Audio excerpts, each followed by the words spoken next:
ଆଜିର କାଳାଂଶକୁ ମୁଁ ବିଜୟ ସ୍ୱାଗତ ଜଣାଉଛି। ଆଜି ଆମେ ଦ୍ୱିତୀୟ ଶ୍ରେଣୀ ସରସ୍ୱତୀ ସାଧାରଣ ବିଜ୍ଞାନ ବହିର ପଞ୍ଚମ ଅଧ୍ୟାୟ ମାଟି ପାଠଟିକୁ ପଢ଼ିବା। ତେଣୁ ଆରମ୍ଭରୁ ଶେଷ ପର୍ଯ୍ୟନ୍ତ ଆମ ଭିଡ଼ିଓଟିକୁ ଦେଖିବା ପାଇଁ ଚେଷ୍ଟା କରନ୍ତୁ। ଯେଉଁମାନେ ଆମ ଚ୍ୟାନେଲକୁ ଏ ପର୍ଯ୍ୟନ୍ତ ସବସ୍କ୍ରାଇବ୍ କରିନାହାନ୍ତି ସବସ୍କ୍ରାଇବ୍ କରିନିଅନ୍ତୁ। ପାଖରେ ଥିବା ବେଲ୍ ଆଇକନ୍କୁ ଟିପନ୍ତୁ। ତେବେ ଆସନ୍ତୁ ଏହି ପାଠଟି ଆଲୋଚନା କରିବା। ମାଟି ତିଆରି ହୁଏ କିପରି? ମାଟି କିପରି ତିଆରି ହୁଏ? ଦେଖ ପିଲାମାନେ, ପାଣି, ପବନ, ଶୀତ, ତାପ ପ୍ରଭାବରେ ପଥର ସବୁ ଭାଙ୍ଗି ଖଣ୍ଡ ବିଖଣ୍ଡ ହୋଇଯାଏ, ଗୁଣ୍ଡ ହୋଇଯାଏ।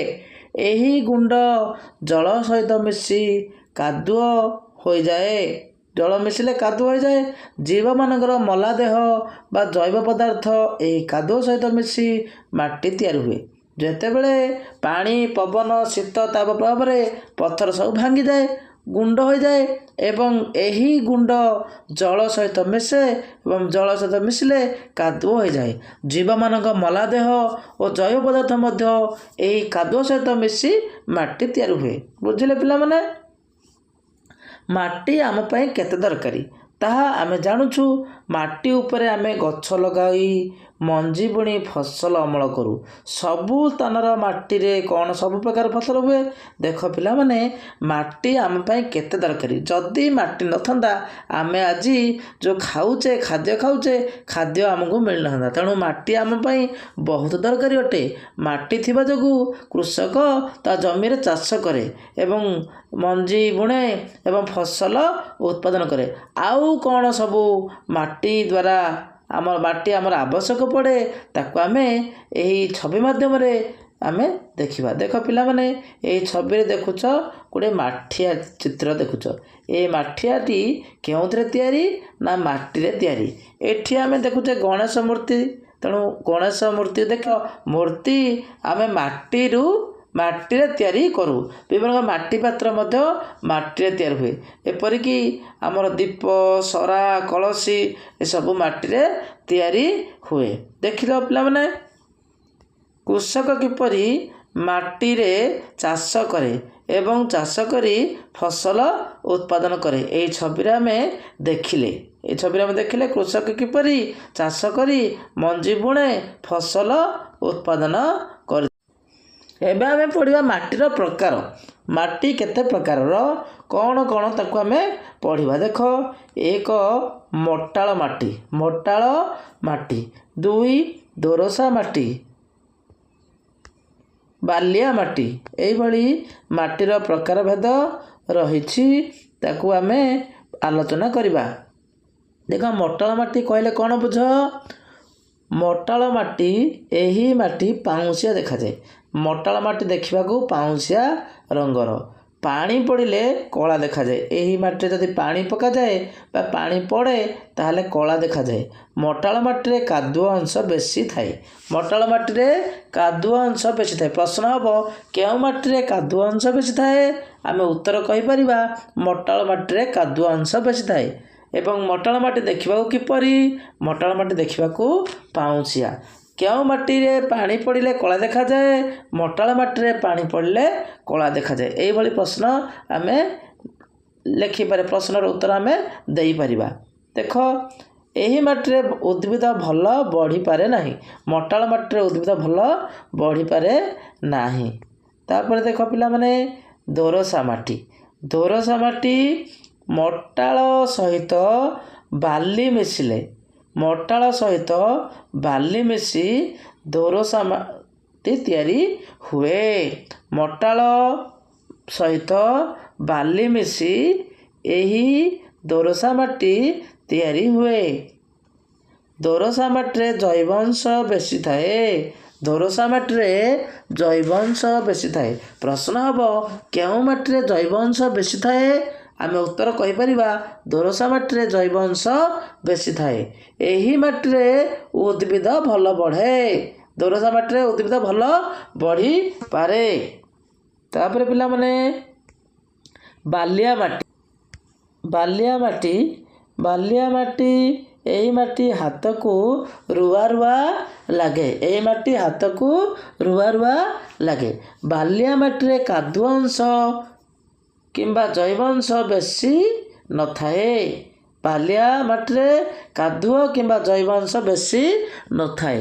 ଏହି ମାଟିରେ ଉଦ୍ଭିଦ ଭଲ ବଢ଼ିପାରେ ନାହିଁ। ବାଲିଆ ମାଟିରେ ମଧ୍ୟ ଉଦ୍ଭିଦ ଭଲ ବଢ଼ିପାରିବ ନାହିଁ।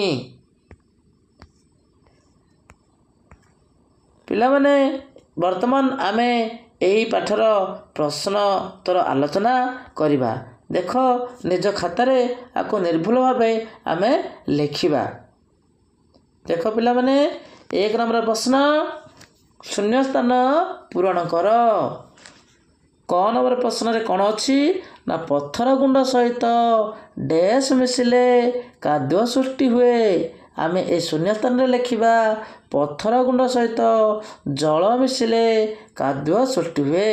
ପଥର ଗୁଣ୍ଡ ସହିତ ଜଳ ମିଶିଲେ କାଦୁଅ ସୃଷ୍ଟି ହୁଏ। ଏଠି ଆମେ ଲେଖିବା ପଥର ଗୁଣ୍ଡ ସହିତ ଜଳ ମିଶିଲେ କାଦୁଅ ସୃଷ୍ଟି ହୁଏ। ତାପରେ ଖ ନମ୍ବର ପ୍ରଶ୍ନ, ମଟାଳ ମାଟିର ରଙ୍ଗ ଡ୍ୟାସ୍ ଅଟେ। ମଟାଳ ମାଟିର ରଙ୍ଗ ଡ୍ୟାସ୍ ଅଟେ। ଆମେ ଶୂନ୍ୟସ୍ଥାନ ଲେଖିବା ପାଉଁଶିଆ। ମଟାଳ ମାଟିର ରଙ୍ଗ ପାଉଁଶିଆ। ପାଉଁଶିଆ ବୋଲି ଆମେ ଏଠି ଲେଖିପାରିବା। ଶୂନ୍ୟସ୍ଥାନରେ ଲେଖିବା ପାଉଁଶିଆ। ତାପରେ ଦେଖ ପିଲାମାନେ, ଦୋରସା ମାଟିରେ ଡ୍ୟାସ୍ ଅଂଶ ବେଶୀ ଥାଏ। ଦୋରସା ମାଟିରେ ଜୈବ ଅଂଶ ବେଶୀ ଥାଏ। ଦୋରସା ମାଟିରେ ଜୈବ ଅଂଶ ବେଶୀ ଥାଏ। ତାପରେ ଦେଖ ପିଲାମାନେ, କାଦୁଅ ସହ ଜୈବ ଅଂଶ ମିଶିଲେ ଡ୍ୟାସ୍ ତିଆରି ହୁଏ। କାଦୁଅ ସହିତ ଜୈବ ଅଂଶ ମିଶିଲେ ମାଟି ତିଆରି ହୁଏ। ମାଟି ତିଆରି ହୁଏ। ଏ ଶୂନ୍ୟସ୍ଥାନରେ ଆମେ ଲେଖିବା ମାଟି। ତାପରେ 1 ନମ୍ବର ପ୍ରଶ୍ନ, ବାଲିଆ ମାଟି ହାତକୁ ଡ୍ୟାସ୍ ଲାଗେ। ବାଲିଆ ମାଟି ହାତକୁ ରୁଆ ରୁଆ ଲାଗେ। ରୁଆ ରୁଆ ଲାଗେ। ଆମେ ଏଠି ଲେଖିବା ରୁଆ ରୁଆ ଲାଗେ। ତାପରେ ଦେଖ, 2 ନମ୍ବର ପ୍ରଶ୍ନ ଆମେ ଆଲୋଚନା କରିବା। ମାଟି କିପରି ତିଆରି ହୁଏ? ମାଟି କିପରି ତିଆରି ହୁଏ? ଏହାର ଉତ୍ତର ହେବ ପାଣି, ପବନ, ଶୀତ, ତାପ ପ୍ରଭାବରେ ପଥର ସବୁ ଭାଙ୍ଗି ଗୁଣ୍ଡ ହୋଇଯାଏ। ଏହି ଗୁଣ୍ଡ ଜଳ ସହିତ ମିଶିଲେ କାଦୁଅ ହୁଏ। ଜୀବମାନଙ୍କ ମଲାଦେହ ଜୈବ ପଦାର୍ଥ ଏହି କାଦୁଅ ସହିତ ମିଶି ମାଟି ତିଆରି ହୁଏ। ଦେଖ, 3 ନମ୍ବର ପ୍ରଶ୍ନ, ମଟାଳ ମାଟି ଦୋରସା ମାଟି ମଧ୍ୟରେ ପାର୍ଥକ୍ୟ ଦର୍ଶାଅ। ମଟାଳ ମାଟି ଓ ଦୋରସା ମାଟିର ପାର୍ଥକ୍ୟ ଦର୍ଶାଅ। ଆମେ ଆଲୋଚନା କରିବା। ଦେଖ, ମଟାଳ ମାଟି, ପ୍ରଥମେ ମୁଁ ଲେଖୁଛି ମଟାଳ ମାଟି। ମଟାଳ ମାଟି ପାଉଁଶିଆ ଦିଶେ। ମଟାଳ ମାଟି ପାଉଁଶିଆ ଦିଶେ। ପାଣି ପଡ଼ିଲେ କଳା ଦେଖାଯାଏ। ମଟାଳ ମାଟି ପାଣି ପଡ଼ିଲେ କଳା ଦେଖାଯାଏ। ମଟାଳ ମାଟିରେ କାଦୁଅ ଅଂଶ ବେଶୀ ଥାଏ। ଏହି ମାଟିରେ ଉଦ୍ଭିଦ ଭଲ ବଢ଼ିପାରେ ନାହିଁ। ମଟାଳ ମାଟି ଗଲା। ତାପରେ ଆମେ ଦୋରସା ମାଟି ଆଲୋଚନା କରିବା। ଦେଖ, ଦୋରସା ମାଟି। ଦୋରସା ମାଟିରେ ଲେଖିବା ମଟାଳ ସହିତ ବାଲି ମିଶି ଏହି ମାଟି ତିଆରି ହୋଇଥାଏ। ଦୋରସା ମାଟିରେ ଜୈବ ଅଂଶ ବେଶୀ ଥାଏ। ଏହି ମାଟିରେ ଉଦ୍ଭିଦ ଭଲ ବଢ଼ିପାରେ। ତାପରେ 4 ନମ୍ବର ପ୍ରଶ୍ନ,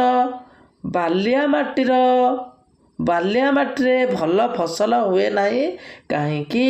ଏହାର ଉତ୍ତର ହେବ ବାଲିଆ ମାଟିରେ କାଦୁଅ କିମ୍ବା ଜୈବ ଅଂଶ ବେଶୀ ନଥାଏ।